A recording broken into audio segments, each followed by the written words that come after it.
মশাইয়ের কাছে পৌঁছায়। আমি কিছু বক্তব্য রাখতে চাই। এখনো পর্যন্ত অনেকেই আছে যারা অন্নপূর্ণা ভান্ডার পায়নি।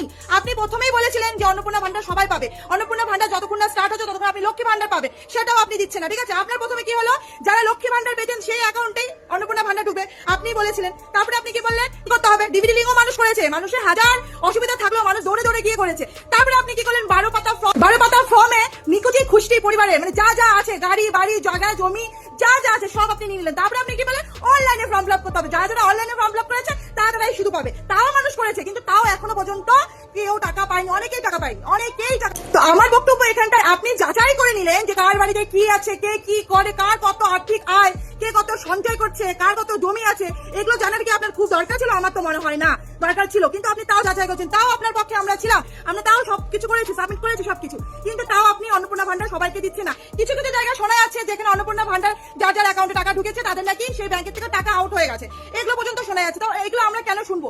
আমরা জনতারা কেন এগুলোতে আমরা ইনভলভ হবো?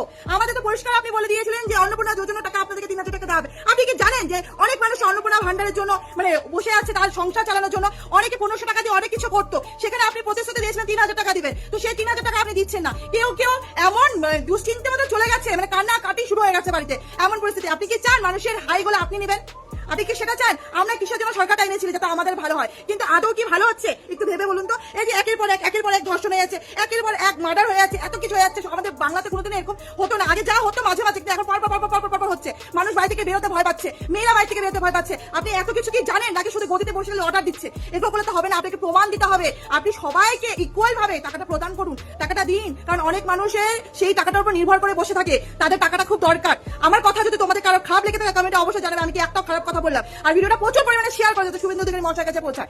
জয় শ্রীরাম। আমি সনাতনী, আমি সনাতন হিন্দু ধর্মের মেয়ে, আমি হিন্দুকে সত্যি খুব ভালোবাসি, কিন্তু যেখানে অন্যায় হবে সেটা আমি বলবোই, আমি প্রতিবাদ করবোই, আমি প্রতিবাদ করার জন্য ভিডিও করি। আমি কোনোদিন এক পক্ষ হয়ে কথা বলি না, যেই পক্ষের প্রতি অন্যায় করবে তাকেই আমি কথা বলবো, এটা আমার ব্যাপার। ঠিক আছে, ভালো থাকবেন। এতক্ষণ আমাদের সাথে থেকে ইন্ডিয়া দিদির কথাগুলো শুনেছেন, আপনাদেরকে অসংখ্য ধন্যবাদ। গাইস, দয়া করে ভিডিওটি শেয়ার দিতে পারেন এবং আপনার মূল্যবান মতামত এই ভিডিওর কমেন্ট বক্সে জানাতে পারেন। আপনি ভালো থাকবেন, দেশকে ভালো রাখার চেষ্টা করবেন। আপনাকে আমার পক্ষ থেকে সালাম, আসসালামু আলাইকুম। ভিডিওটি কিন্তু শেয়ার দিবেন।